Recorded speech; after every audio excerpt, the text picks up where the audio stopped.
Maravilloso despertar y feliz presente. Bienvenido, bienvenida a tu oasis de sanación. Hoy he invitado nuevamente a Glevis Ledesma. Es una venezolana residenciada en Buenos Aires.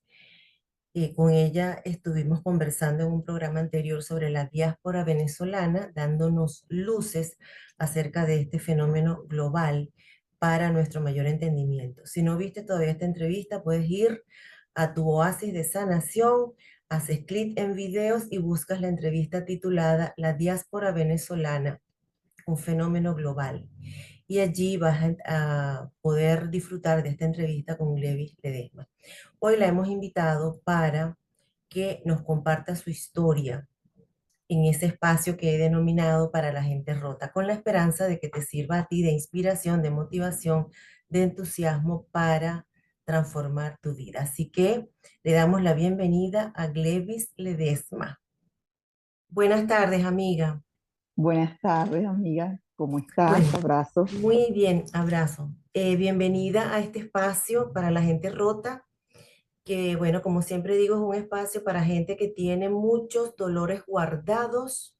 Este es el espacio y esta es la oportunidad para sacarlos, porque nosotros hemos venido a aprender de libertad, de felicidad, a disfrutar la dicha, no a guardar esos dolores y pasarnos la vida sufriendo. También para gente que si bien ha trabajado en sus dolores, nos puede compartir lo que hizo para aprender, crecer y sanar de ello, y eso nos puede servir para inspirar a otra gente a comenzar un proceso o a continuarlo.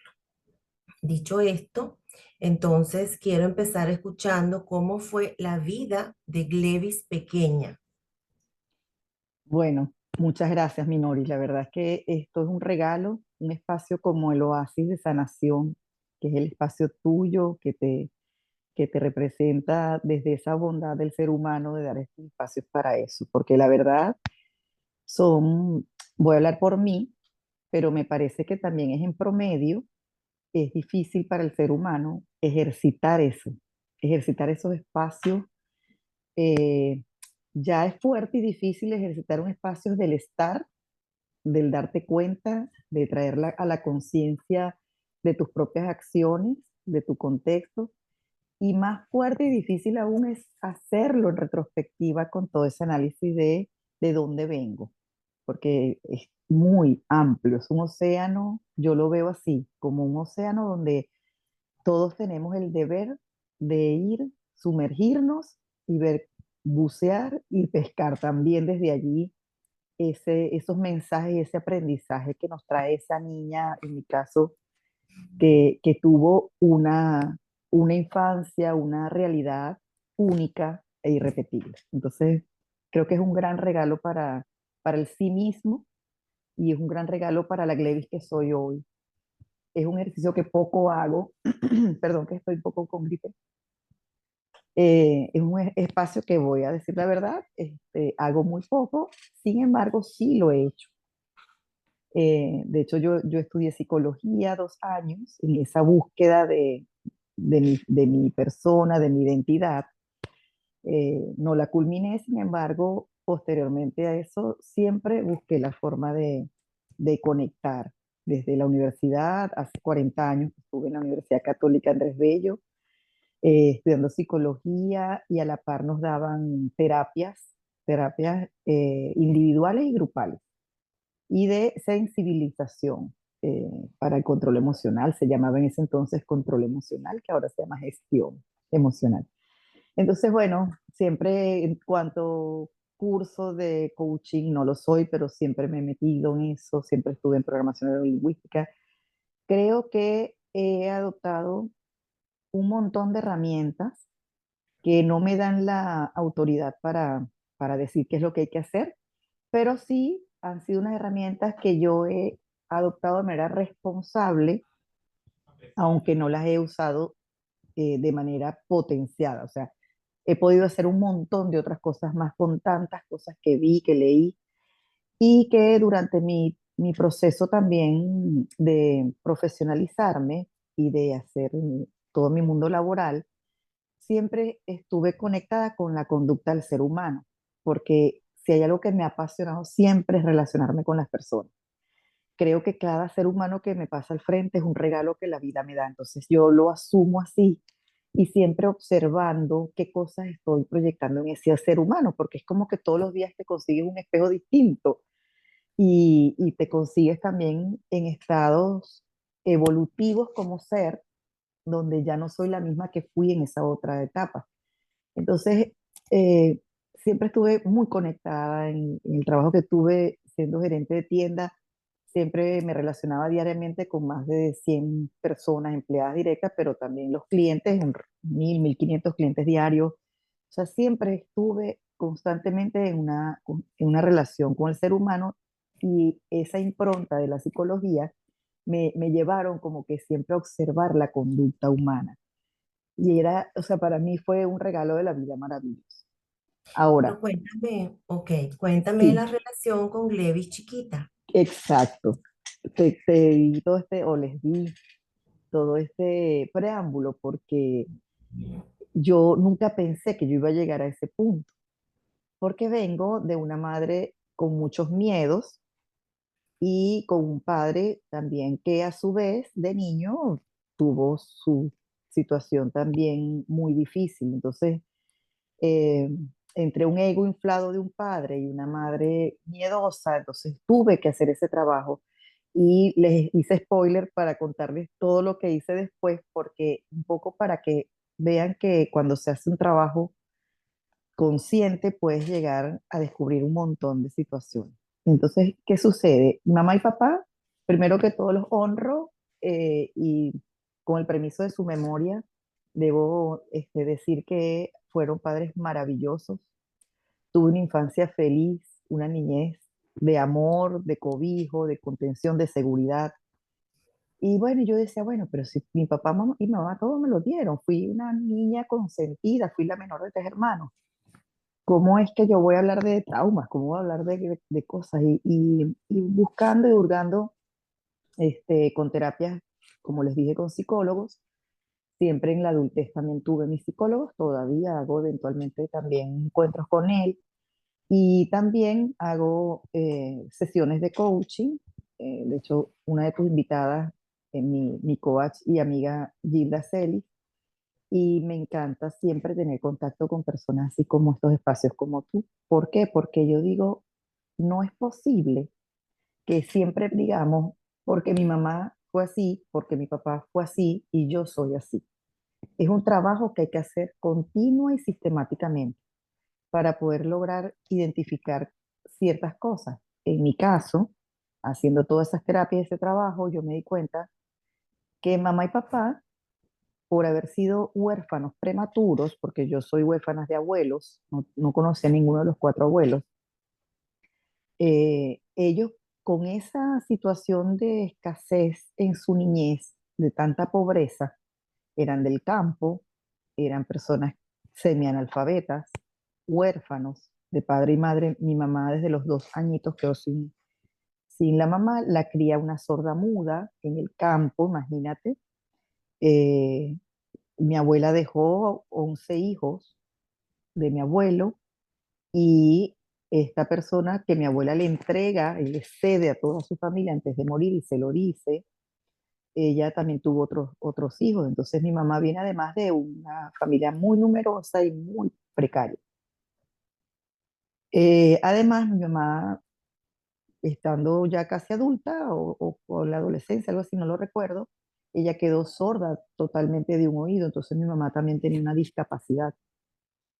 Mi papá queda sin su mamá también muy jovencito, muy niño, y el padre, dentro de la responsabilidad de criar a 6 hijos varones, también fue un padre muy castrador, muy violento.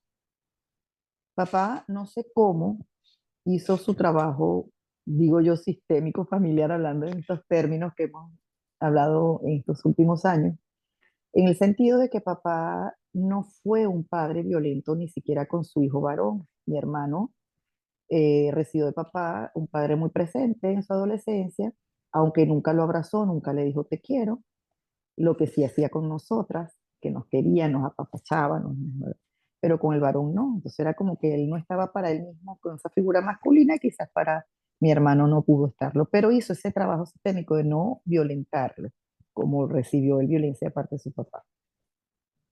Entonces, claro, papá de haber sido tan pobre, él se compromete siendo el hermano mayor en estudiar para aprender a leer y escribir. Y comienza a leer y escribir y luego a los 15 años se va a vivir a la ciudad, a Valencia, y ahí comienza a trabajar y a ahorrar, trabajar y ahorrar y ahorrar y ahorrar.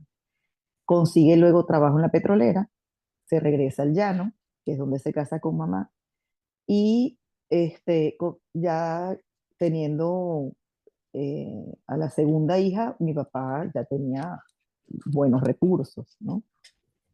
Y trabajaba en la petrolera directamente con obreros, con el sindicato, era una persona muy movida para ayudar a las personas. Yo después que papá muere me consigo cartas de personas que le daban las gracias porque lo ayudó a salir de la pobreza de manera desinteresada. Una carta de mi papá nunca nos mostraba. Él guardaba esas cartas de personas que lo agradecían por lo abundante en su manera de dar, ¿no? En lo abundante para apoyar. Papá es Amiga, un... una pregunta. Ujú. Esa infancia feliz y ese papá presente, tú lo puedes vincular con un papá que se ocupaba de tu mundo emocional, por ejemplo, hija, ¿cómo te sientes? ¿Qué tú quieres? ¿Te gusta esto? ¿Cómo vas en tu colegio? Que No, no hacía las tareas, pero que estaba pendiente. no, él estuvo presente porque cada vez que yo tenía un logro académico desde niña, él me lo aplaudía. Y el mandato que él daba siempre era desde el ego. Usted tiene que estar por encima del otro. Usted tiene que dar más de lo que usted cree que puede dar. O sea, Era era un un gran padre compromiso, exigente, un padre un padre exigente. exigente. Y creo que era desde el miedo de que cayéramos en la pobreza. Creo que ese era su Pero, principal miedo. así como tú dijiste al inicio que tú honras a tus padres, yo quiero hacer la salvedad de que efectivamente este espacio no es para juzgar a nadie, Ujú. pero tenemos que hablar de cómo fue la infancia de Glevis, no la de papá Claro, y la vida de papá y la vida de mamá. Eso está muy bien, o sea, ese es el claro. entorno. Pero Ujú. yo necesito saber cómo fue la infancia de Glevis. Tú dijiste que había sido una infancia feliz. Sí. Una infancia feliz es aquella donde el niño se siente aceptado, aprobado, Ujú. amado, donde se Claro, siente, tú te sentiste amada, tú te sentiste aprobada. Aprobado es que te ayuden a generar conciencia de que tú tienes, de que tú viniste a este mundo para algo bueno y no que claro. te hagan sentir que eres una porquería como pasa en muchas familias, ¿no? Y Sí. aceptado es saber que tú tienes que tengas conciencia que tienes sombra, pero también tienes muchas luces. Y Ujú. nosotros vamos a ir por la vida administrando, gestionando adecuadamente esas sombras y esas luces, Claro. Y de hecho es sintiéndose así. amado. Sí, y fíjate porque hice todo ese preámbulo de decirte que siempre me sentí tan amada, ¿verdad?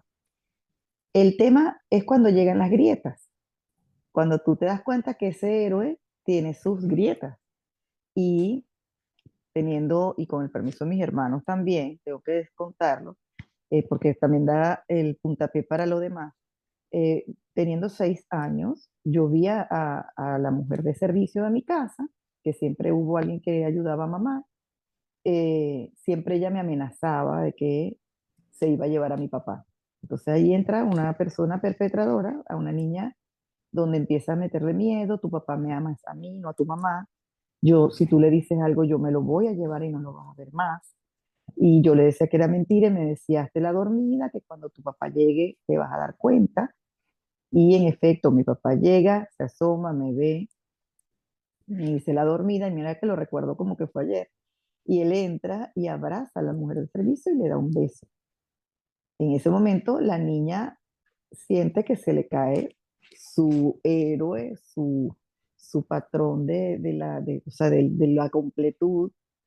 Y bueno, y le dije a mi mamá, le conté a mi mamá, Pero eso que tú viste, eso se llama traición, se vive como una como una traición. traición. Y posteriormente marca la perdón, la relación de pareja, porque entonces la pareja, desde la inconsciencia, trasladas en la pareja la figura del padre. Y entonces, fíjate que digo desde la inconsciencia y no desde el subconsciente, porque el subconsciente es algo que no puedo, no es mi competencia, pero sí desde la inconsciencia. Me di cuenta, pero después de muchos problemas, de 12 años de matrimonio, que todas las situaciones críticas que yo estaba viviendo tenían mucho que ver con repetir patrones o con el miedo de que se repitiera el patrón. Era como un fantasma que me acechaba. Ni si- Quiero Ujú. interrumpirte aquí otra vez para puntualizar lo Sí. siguiente. Yo no estoy tan convencida de repetir, de revisar tan atrás, ¿ok? Ujú, ujú, Yo soy una convencida que si nosotros no sanamos las heridas de la infancia, en todas las relaciones que nosotros tengamos en nuestra vida adulta, esas heridas van a aparecer. Cada vez que tú experimentes en una relación de lo que sea, esa sensación de traición, va a saltar esa herida. Entonces nosotros si no sanamos, vamos por la vida, algunos dicen repitiendo, ¿no? Yo digo, ujú. vamos por la vida reaccionando como habría reaccionado ese niñito o como reaccionó en ese Exacto, momento, porque esa fue, tal es la cual. primera herida de la que tienes conciencia. Exactamente. Y buena la acotación porque sí, tal cual. Me relacionaba desde repetir eso. O sea, mi psicólogo me decía, es que te estás trayendo ese bacalao todo el tiempo. Cargas ese bacalao aquí todo el tiempo. Claro, una herida no sanada. Exacto. Entonces, eso me di cuenta después, hice varios talleres con mi esposo, de vuelo a la cima, se llamaba. Eh, Fue hermosísimo, la verdad. Fue un trabajo terapéutico en equipo con otras parejas. Duró 3 meses en diferentes encuentros, en diferentes lugares. Uno de los lugares fue en la selva de Caicara del Orinoco, imagínate tú, viendo las estrellas, conectándonos con la naturaleza, con la creación. Bueno, fue hermosísimo, la verdad. Eh, y, y allí me acuerdo, Minoris, que es increíble, cómo en la terapia del perdón yo no la pude asimilar. O sea, yo hice esa terapia 3 veces y en esa terapia del perdón yo no quería perdonar, no quise, no lo trabajé. O sea, hice la gestión, mas no lo logré. Pero ya ahora a estas alturas sí, perdona. Claro, y Ah, entendí que no fue que perdoné, sino que comprendí, porque lo decía también en estos días, lo conversaba con otra persona, es que perdonar es muy huge, ¿sabes? Como muy gigante, eh, es como desde yo estoy aquí y te perdono, yo no, yo lo comprendo, yo ahora lo bueno, Glevis, entiendo. pero esa es una visión de una rama de la psicología y de otras técnicas, ¿no? Pero yo Ujú, veo el perdón como esa comprensión sí, y liberación. O sea, cuando uno liberación, perdona, la wow, liberación es para uno mismo. tal Entonces cual. dejamos de querer vengarnos, que eso es lo que nos Ujú, mantiene atados, y soltamos. Cuando sí, perdonamos, no es que perdonamos a papá o a mamá, ese es el referente, pero el perdón es para ujú. nosotros mismos. Ay, sí, me encanta Soltamos esa eso. mochila y entonces Sí, comenzamos a vivir libres, como yo decía al principio. sí, me encanta eso y me lo quedo, gracias, Minori, es liberador. Eso, es liberador, esa mochila me la quité de encima.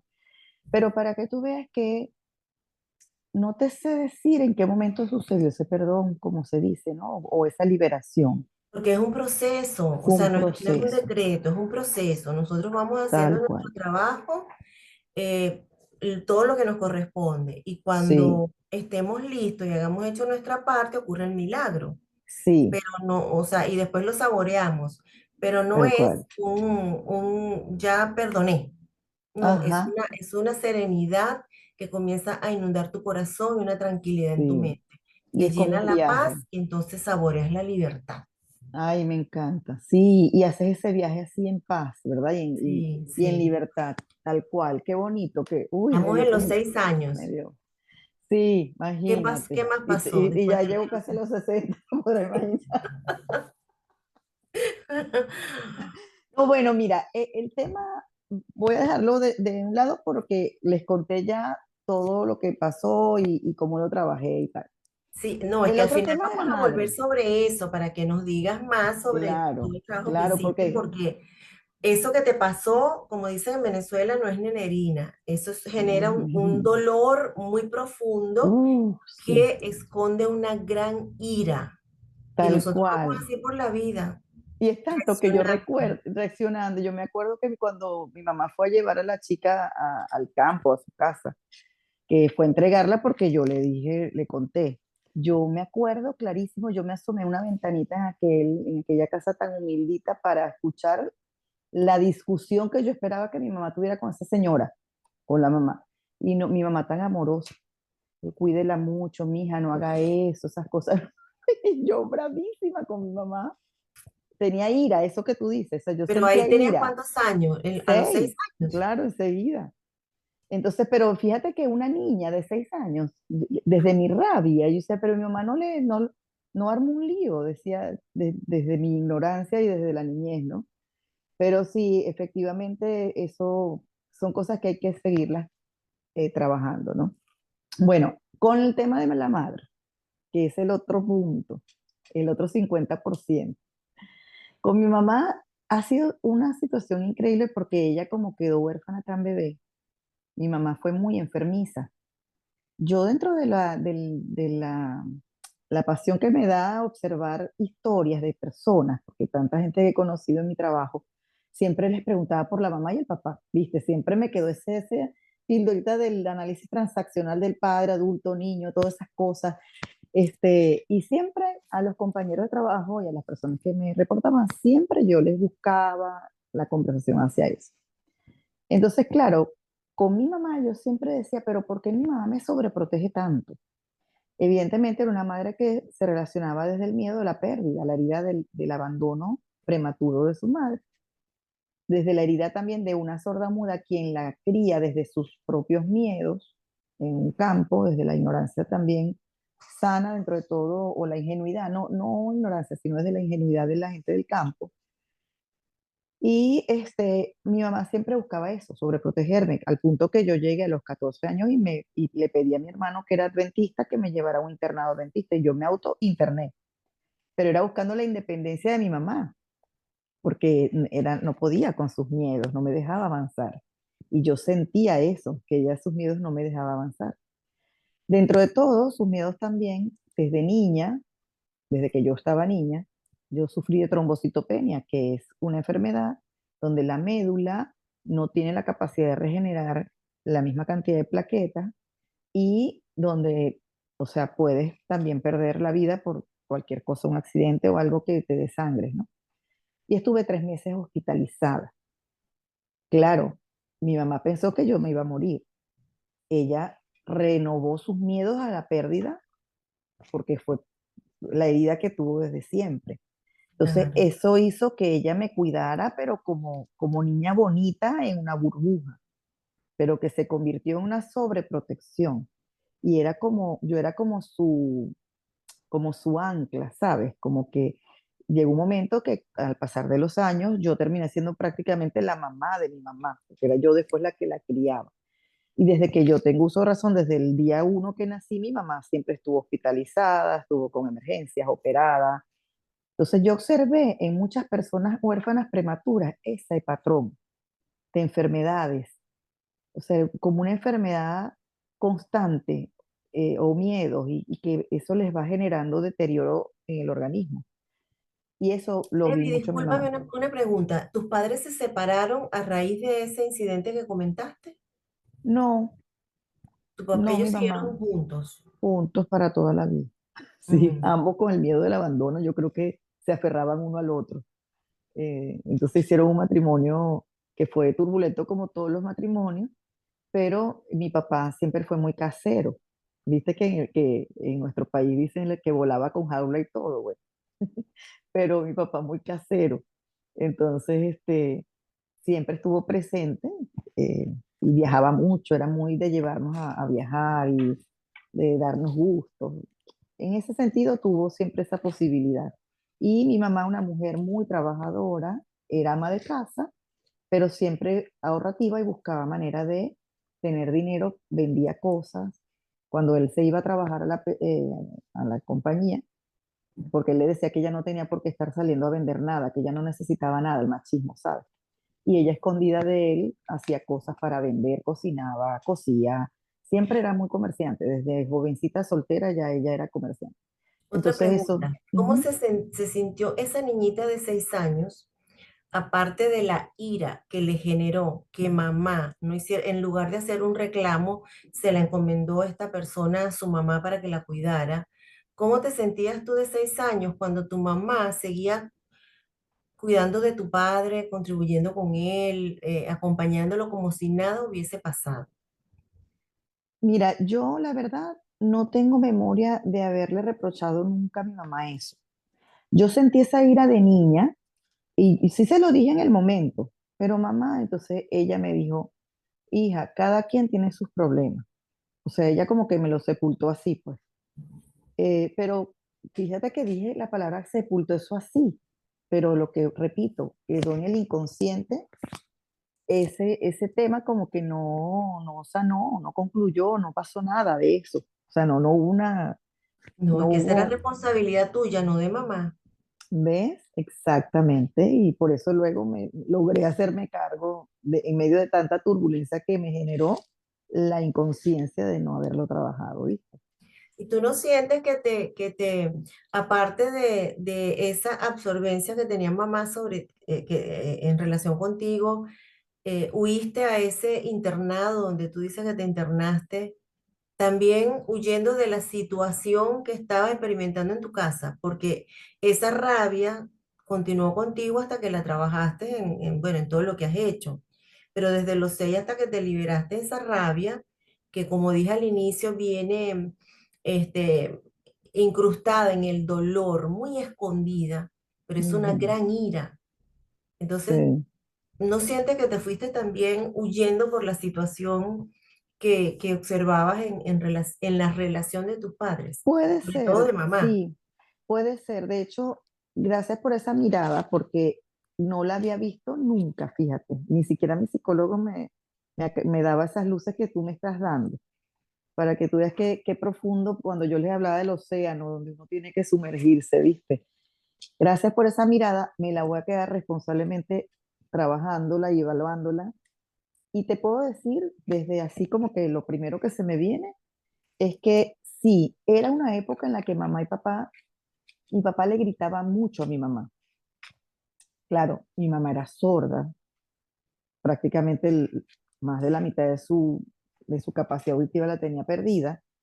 Mi mamá era muy enfermiza. Me imagino que papá desde su frustración, sus rabias, lo que sea, se desesperaba, le gritaba por todo. Mi mamá era muy dispersa.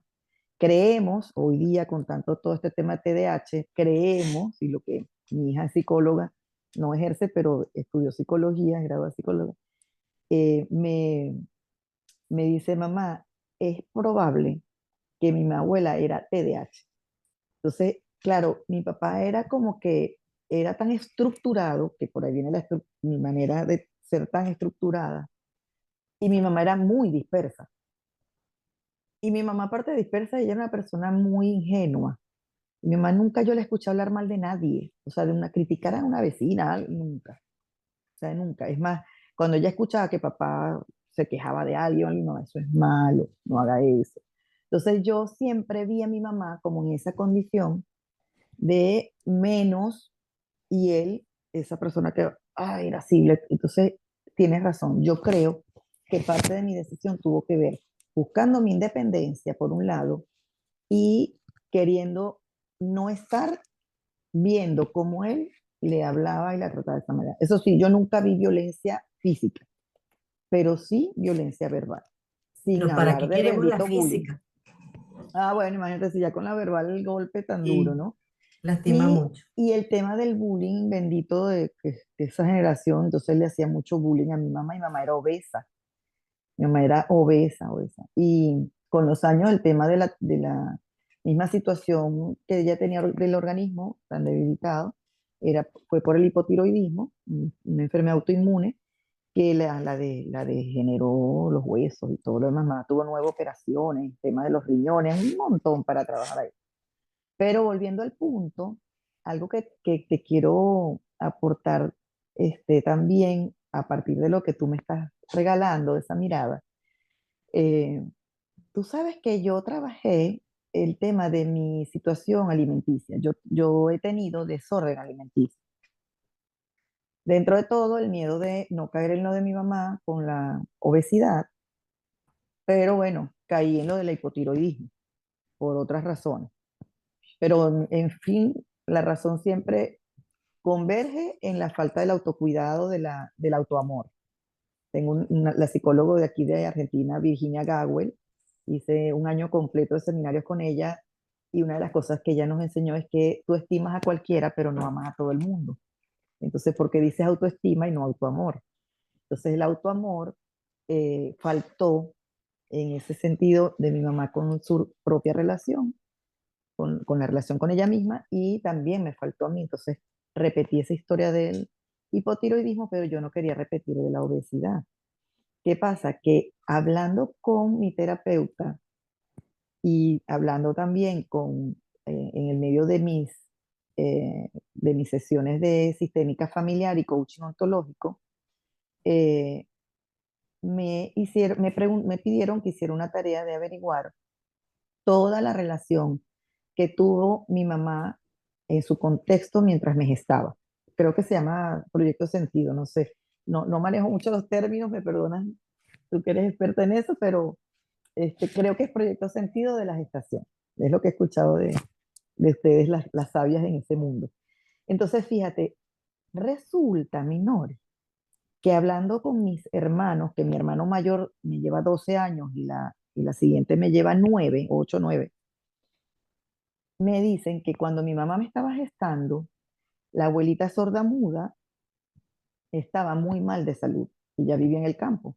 Mi mamá constantemente iba al campo, la buscaba, se la llevaba a la casa, la atendía, la cobijaba y tal, y luego venía el marido, que no era mi abuelo, ya había fallecido, el marido nuevo, iba a la casa y se la volvía a llevar y la ponía a trabajar. Mi mamá sufría mucho por esa situación y lloraba, lloraba. Cuando estaba dándome a luz, estaba muriendo la abuelita sorda-muda y mi mamá no pudo estar y lloró mucho. Mi mamá me amamantó a mí en medio del duelo crudo de renovar el duelo del abandono de su madre biológica y renovar el duelo de su madre quien la cría desde los 2 años. Y así me estuvo amamantando. ¿Te acuerdas que dicen que cuando amamantas y tienes alguna emoción muy fuerte se amarga la leche? Dicen. Bueno, mi mamá siempre me crió contándole a todo el mundo que yo no pude, ella no me pudo amamantar porque yo apenas tomaba y me daba como asco. Ella lo relataba como que a mí me daba asco, yo la rechacé y me tenía que dar con algodón la leche. Entonces, te digo que esto lo descubrí hace un año, puedes creer. Mi desorden alimenticio mucho tiene que ver con ese momento de mi primera impronta del alimento fue una leche amarga por el sufrimiento, el dolor y todo lo que ella traería en sus recuerdos Eso y te sus iba a dolores. decir, que seguramente la leche no sabía a amargura, pero era la Ujú. emoción que ella estaba Me la estaba experimentando. transmitiendo, Sí, claro, claro, tal porque cual. nadie recuerda, ¿no? Cuando estuvo en la panza lo que pasaba, pero yo sí de lo que he Sí. estudiado he aprendido que cuando los bebés están en la panza, saben todo lo que pasa a su alrededor, porque ellos están Ujú. escuchando, ellos están asimilando, ellos están sintiendo. Entonces, saben quién es el borracho de la familia, quién es la tía mala, saben Sí, todo cuando señor. todo eso lo traen. Claro, es como la conciencia colectiva, ¿no? Que le llaman en el sistema familiar. Amiga, tú hablas mucho de tu estructura y yo quiero hacerte una confesión. Yo Ujú, era tan estructurada como tú, pero tan o quizás más, ¿no? Bueno, ujú. yo estudié abogacía en la Universidad Católica Andrés Bello. Ah, bueno. Ah, qué Sí, lindo. entonces, bueno, hablamos de Wow, estructuras. sí. Una estructura Y te total. cuento y te confieso, sin vergüenza, que me di cuenta de la necesidad de trabajar en eso y de soltar, de ser más flexible, Ujú, o mejor dicho, concienticé y avancé, porque yo vine ujú. trabajando hace muchos años en mi paciencia, en mi rigidez. conscientemente, Ujú. seguramente no lo Mira, estaba haciendo lo bien que se necesitaba. Cuando yo decidí construir este espacio, Oasis de Sanación, yo lo estructuré y la primera persona que yo iba a entrevistar era la psicoterapeuta con la que yo empecé mi trabajo transformador. ay, Y la mira, segunda era una terapeuta de respuesta espiritual. Yo tenía tres terapeutas de respuesta espiritual, ellas eran la segunda, la tercera y la cuarta. Y después ujú. venía una amiga con la que elegí coincidencialmente cuando yo decidí que iba a hacer terapia, psicoterapia, ella también. Entonces fuimos con la misma terapeuta. Resulta que cuando llamé a esa psicoterapeuta me dijo que ya no estaba lista para esto y se me cayó la estructura. Ay, no, Después sí, es llamé a las terrible. siguientes y ninguna estaba lista. Por razones de peso, ninguna estaba Claro. lista. Y yo empecé Mm. este programa con esa amiga con la que ella era la primera, perdón, con la que había comenzado el trabajo transformador. Juntas decidimos el mismo día, yo le comento, amiga, Imagínate. yo necesito ayuda terapéutica y ella me dijo, yo también, me recomendaron a una terapeuta, entonces ella fue la primera, pero después venía esa psicoterapeuta y las tres terapeutas de respuesta espiritual y a Ay, ninguna qué las he lindo. tenido. Increíble. Yo tuve que reformular todo y aceptar que en la rigidez no me sirve. Y que Claro, si yo sí. quiero crecer, yo tengo que ser flexible. Ahí le dejo Sí. esa perlita. No, y te voy a decir, yo la recibo con mucho cariño porque ahora, viste que en el mundo organizacional se habla mucho de la metodología ágil y del mundo VUCA o VICA, que es volátil, incierto, cambiante y ambiguo. Y todos estamos metidos en esa vorágine de movimiento, de dinamismo, de, de evolución, que antes era más lento, era más como que por etapas, por fases, y ahora no. Entonces, esa flexibilidad que tú bien comentas es algo que la tengo en mente desde hace mucho tiempo, sí. Me queda obvio, hay cosas que no se cambian o simplemente forman parte de tu esencia y no la tienes por qué cambiar del todo, siempre y cuando todo lo que adoptes y la estructura que permanezca sea funcional para adecuarte, para avanzar, para no sufrir, porque el tema es cuando esa estructura me afecta, que me afectó.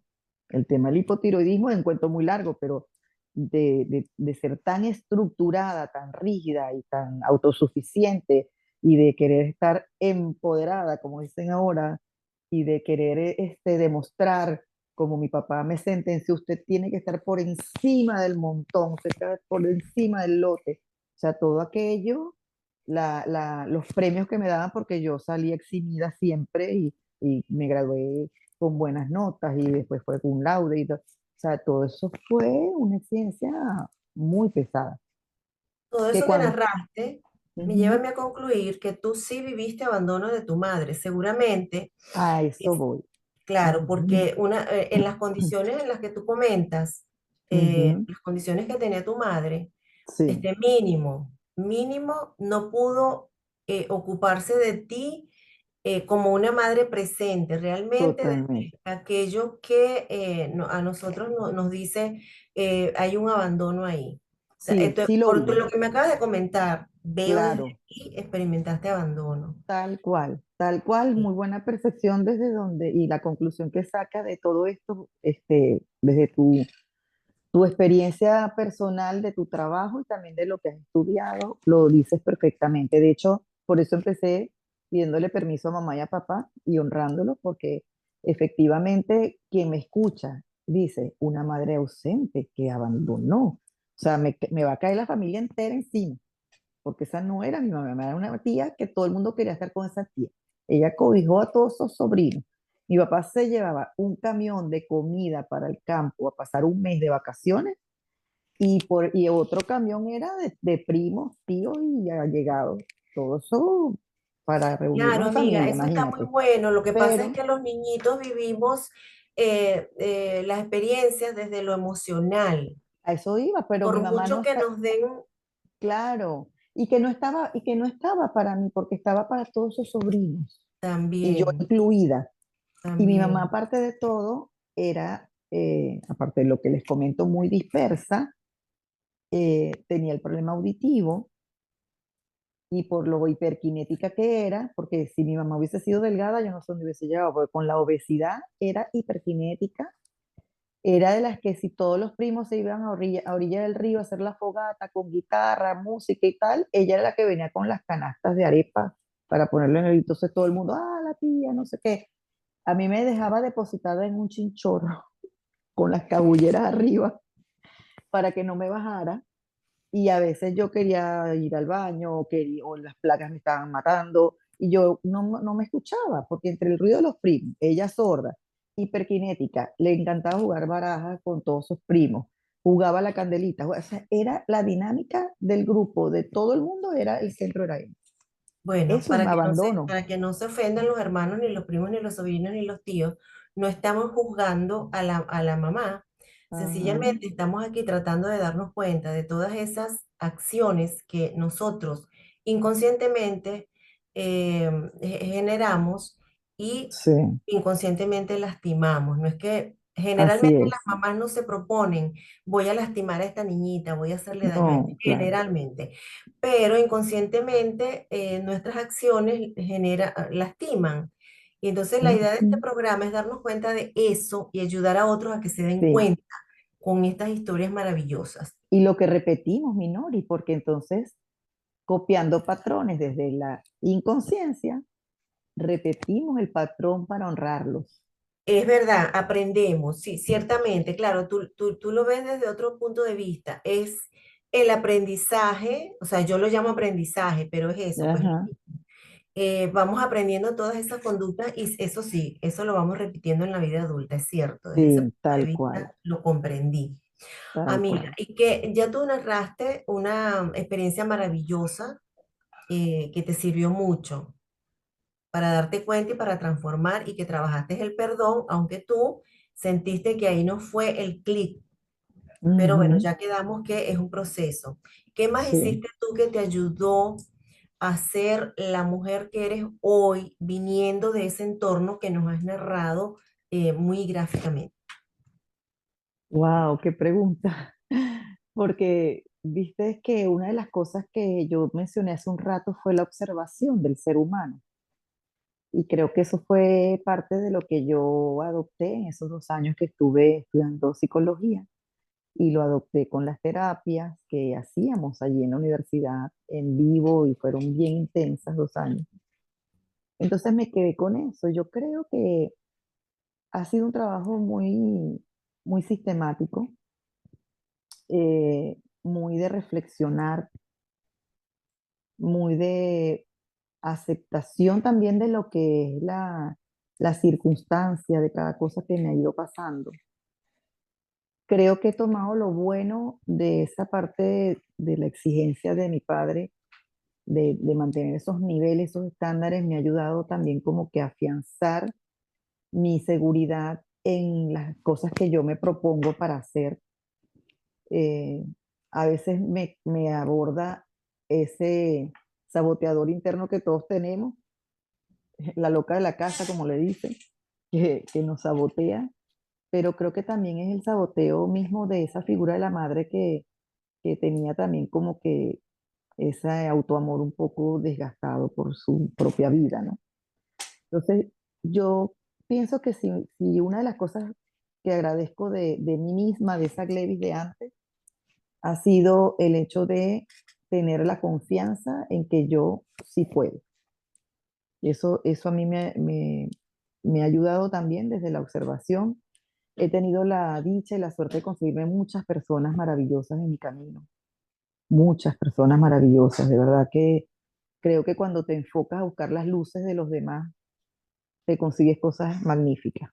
Eh, el ser humano, obviamente tenemos, como tú bien dijiste hace un rato, de luces y sombras, pero donde pones el foco, también pones allí, puedes potenciar la relación.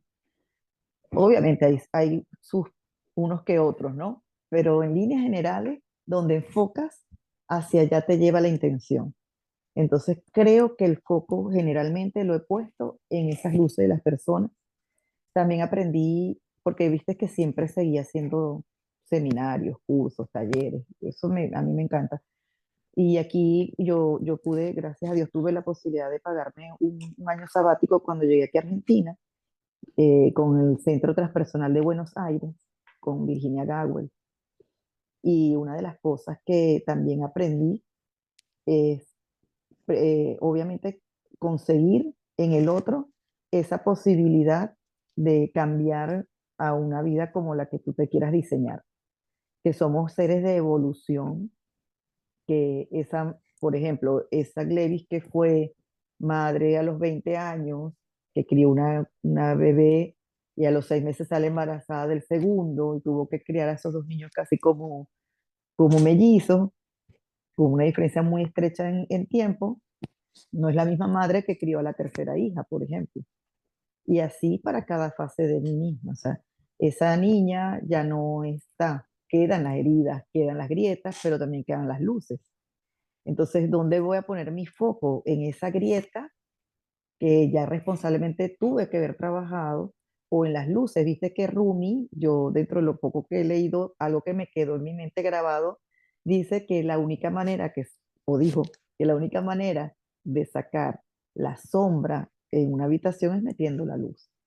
Entonces, me he enfocado en tener como base de mi propia vida buscar las luces en las demás personas. Y mira que no soy de tener tantas amigas y amigos, pero los que tengo los conservo y los atesoro como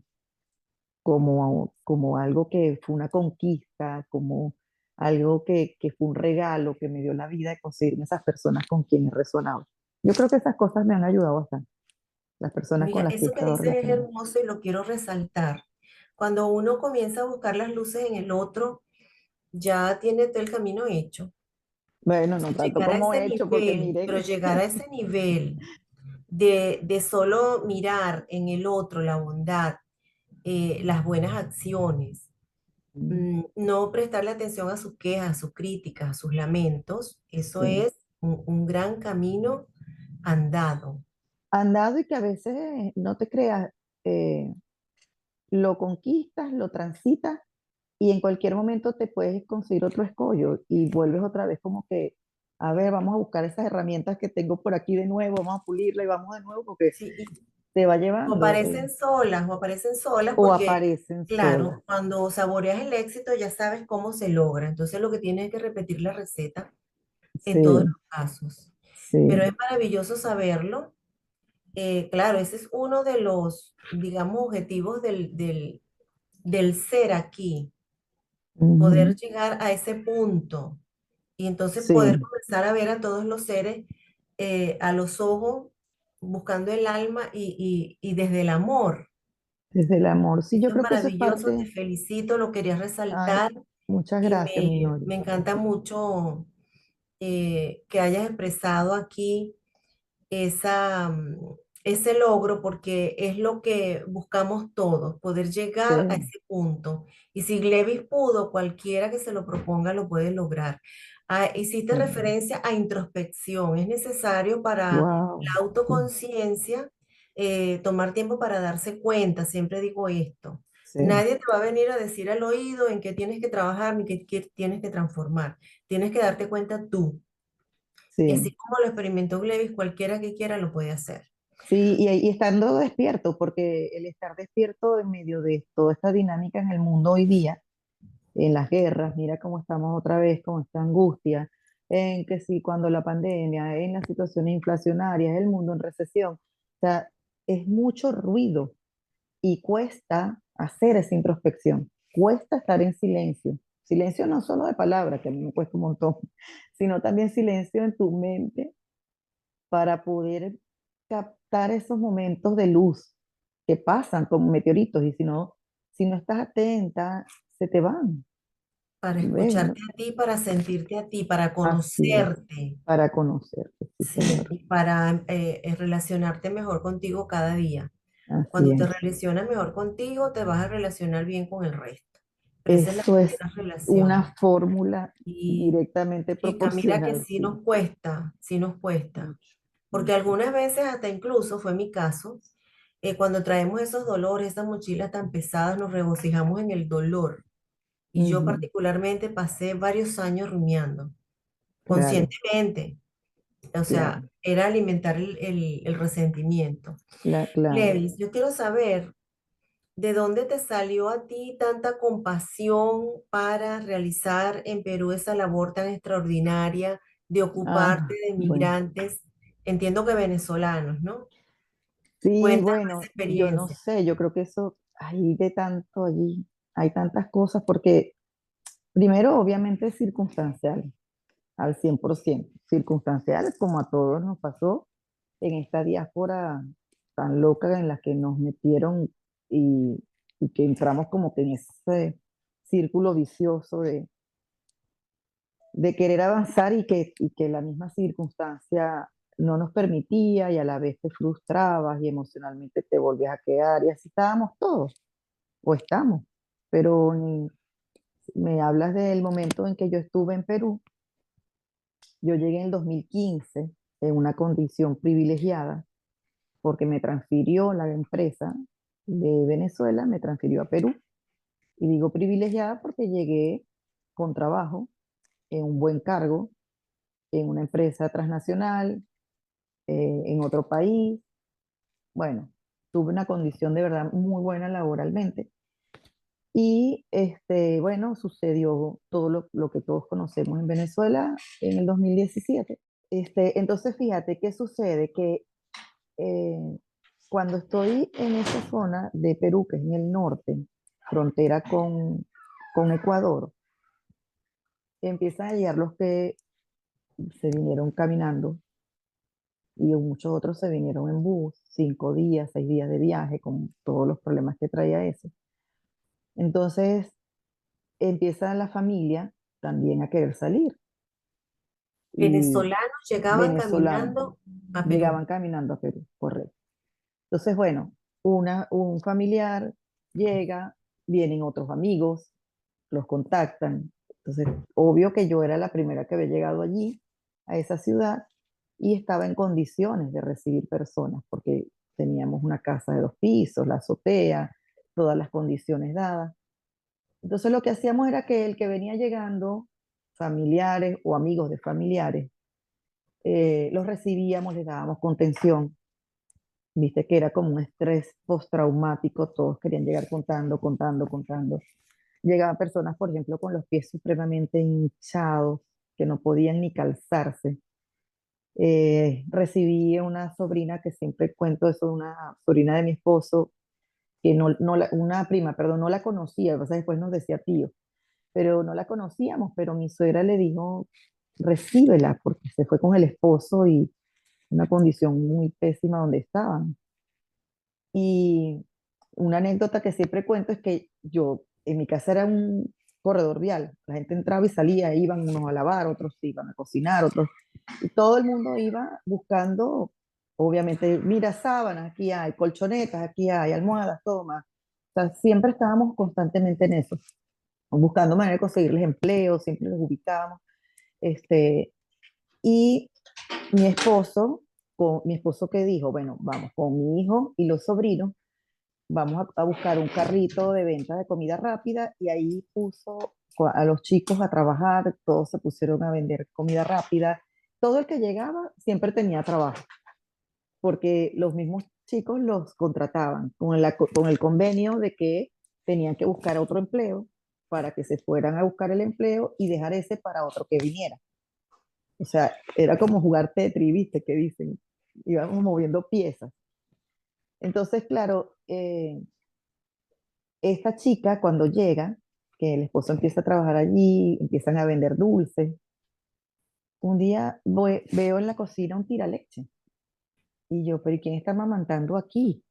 Y a mí nadie, yo no he visto muchacho chiquito aquí, ¿qué es esto? Y ella la conseguí llorando, me dice, yo dejé a mi bebé amamantando en el bus y lo último que hice fue amamantarla, se la dejé a mi mamá y a mi hermana y nos tuvimos que venir. Y bueno, cosas como esas, claro, la chica tenía fiebre, venía de tantos días sin poder sacarse la leche correctamente, sin el aseo correcto. Y bueno, historias como esas muchísimas. Bueno, amiga, Eh, eso lo aprendiste de mamá, ¿viste? Porque eso era lo que hacía mamá. sí, total. Sí, y fíjate, la lápida de mi papá dice hombre bondadoso, igual que la de mi mamá, mujer amorosa. Es como repetir esa historia de esa gente del campo.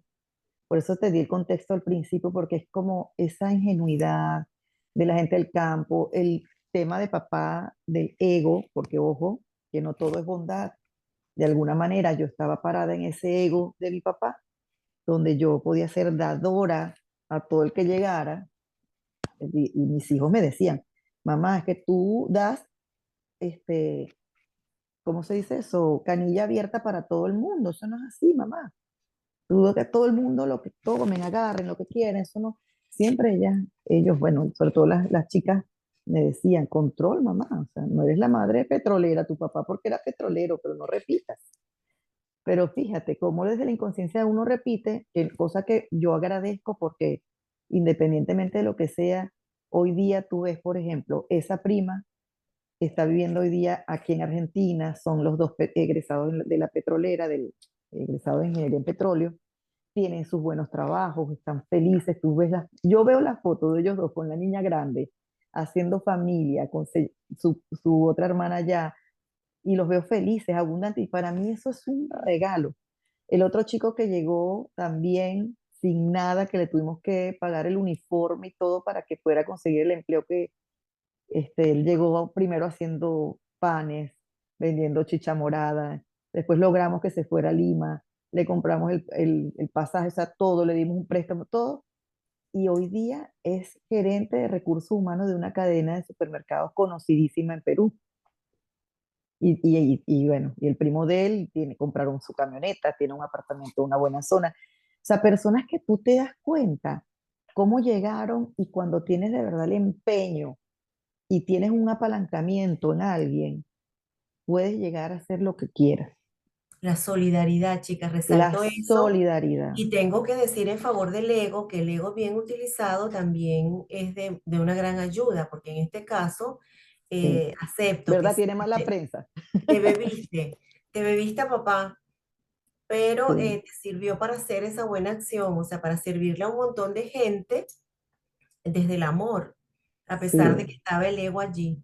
Te sirvió para eso y para organizar y para muchas cosas. Ay, Yo sí. te felicito, amiga, me Ay, siento muy gracias. orgullosa de ti porque Gracias, bueno, amor. con ego y todo, no conozco noticias de otros venezolanos que hayan podido ser tan solidarios, que hayan podido apoyar a No, la pero comunidad sí en hay. momentos tan difíciles.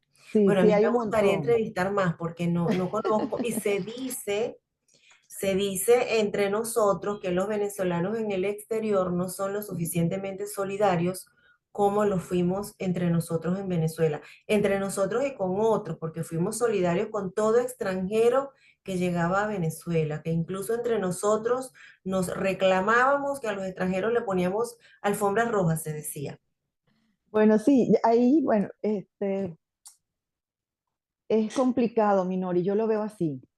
Es mi perspectiva de relacionarme con eso, porque no es la primera vez que escucho eso mismo. Pero te voy a decir tipo Erika de la Vega, ¿viste? Nuestra Erika de la Vega en defensa propia, que Sí. me encanta ella también.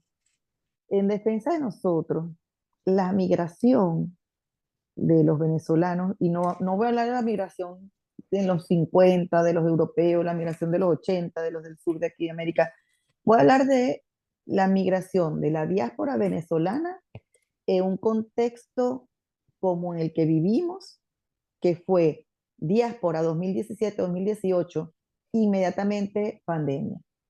O sea, esos contextos, desde el dolor de ser expulsado básicamente por la situación, de la incertidumbre de la gran masa de personas que salimos a la vez prácticamente, de la cero preparación para migrar, porque no nos prepararon nadie, y sobre todo en una época distinta a la de los europeos y la de Sudamérica en los 80, es un contexto donde hay un tema de matriz de opinión con los medios de las redes sociales que, o sea, transforma y convierte y hay sesgos por todos lados.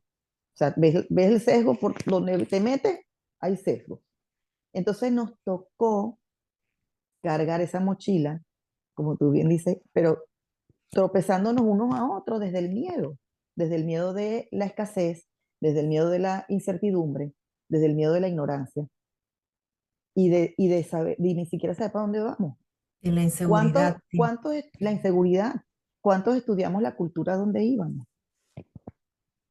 ¿Me entiendes? O sea, y la falta de conciencia, no es, yo, por eso te digo, yo, más que falta de solidaridad, lo veo desde la falta de la conciencia y el miedo, que es lo que está haciendo que eventualmente nos relacionemos, porque vamos a hablar, por ejemplo, ahorita aquí de Argentina y con la situación migrante, en todos lados estamos como que acosados, la situación nos acosa, entonces, ¿qué es lo que hace el ser humano para el autocuidado? Se pone como el caracol, me cuido yo, me salvo yo y estamos en una condición en que sálvese quien pueda. Entonces, a veces lo veo desde esa Me perspectiva más que encanta todo. eso, me encanta cómo lo Sí, ves. Y sí, eso bueno, mi me manera de... tranquiliza, me tranquiliza. Te lo Sí, agradezco mucho de verdad. ah, gracias. Amiga, para finalizar, si tú quieres decir algo en relación a todo lo que hemos conversado, algún mensaje para la audiencia que los pueda ayudar en este camino. Bueno, primero que todo, sigan viendo Oasis de Sanación. Muchas gracias. Busquen siempre este tipo de conversaciones que Minori nos regala. De verdad que eh, ampliar la conciencia es un camino no solitario. Ampliar la conciencia es un camino en colectivo. Yo creo que es muy importante que nos demos estos espacios y que también que nos autorreconozcamos, tanto las luces como las sombras, como tú mencionabas, y también reconocer que también nosotros podemos decir, no sé, no lo veo así, lo veo diferente, pero voy a sumar. Y sabernos también dueños de ese espacio entre lo que me proponen, lo analizo, lo internalizo y después respondo, porque también estamos como que siempre muy llenos de querer tener la razón, tener la verdad, y resulta que la verdad, primero que todo, es relativa y segundo, se la forma cada quien según su propia perspectiva, ¿verdad? Y está bien que sea así. Cada quien tiene su Seguirnos, propia verdad. claro, y seguirnos autoconociendo. El autoliderazgo es una responsabilidad de todos y sobre todo de los adultos. Muchas gracias, amiga. Bueno, hagan Te lo que les agradezco. sugiere Levis. Vayan a Oasis de Sanación, suscríbanse, Sí, activen la campanita, denle like y no se pierdan todos los programas porque en cada uno traigo invitados que nos dejan mucho conocimiento de valor y experiencias maravillosas. Gracias, gracias amiga. Cuando quieras volver, a estoy a tu ti. disposición. Ah, igualmente, igualmente y gracias por este gran regalo. A ustedes, amigos, hasta una Que todo próxima esté bien. oportunidad. Chao.